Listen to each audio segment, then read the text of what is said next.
As we know only too well, becoming an adult has very little to do with turning 18 or 22, driving a car or being entitled to drink.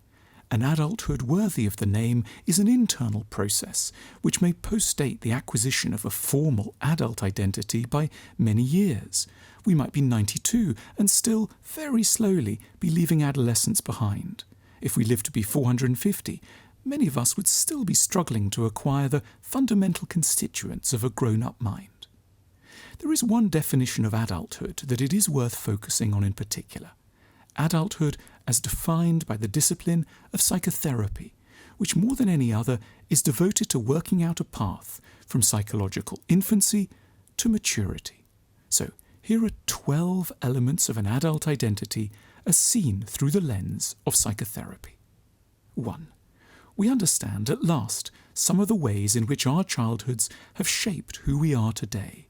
We're not confused by a question like, how did your relationship with your mother influence how you see women? Or how did your father shape your sense of what a man might be?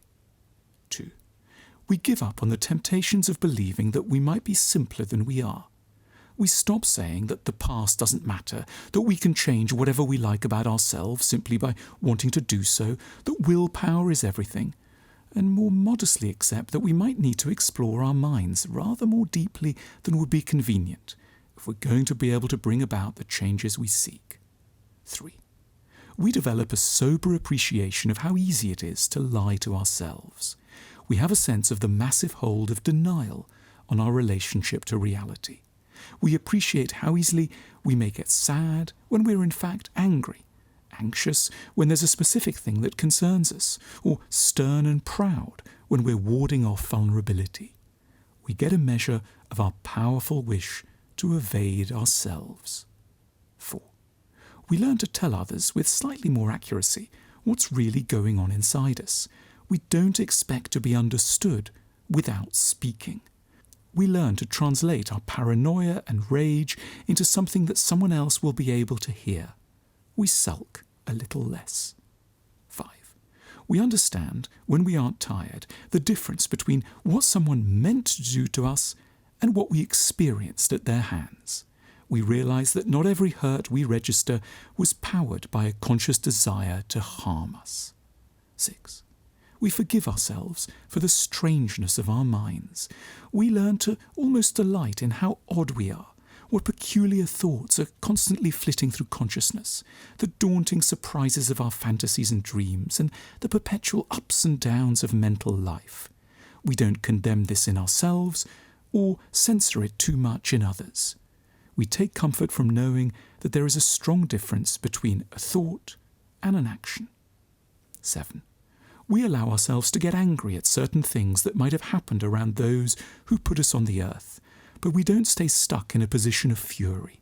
We hold in mind an uncomfortable but genuine balance of ideas, that our progenitors were not necessarily bad, but that some genuinely difficult things might well have happened at their hands.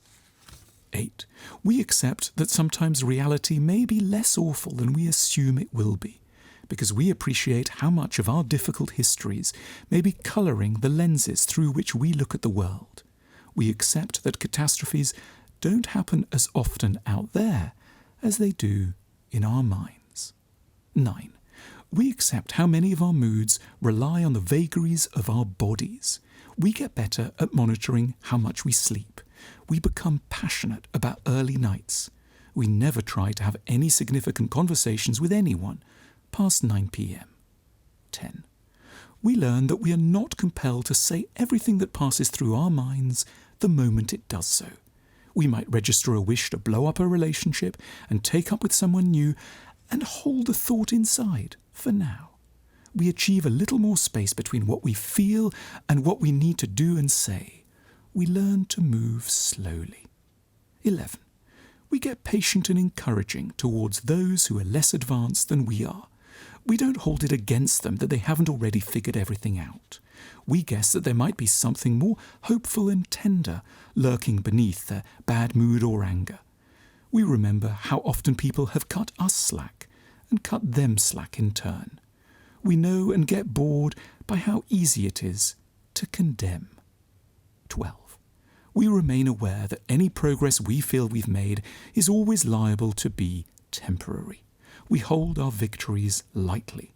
A new storm may be along any moment. We're extremely grateful for every day that unfolds calmly. We lose our taste for excitement. We have nothing against the idea of having a delightfully boring rest of our lives.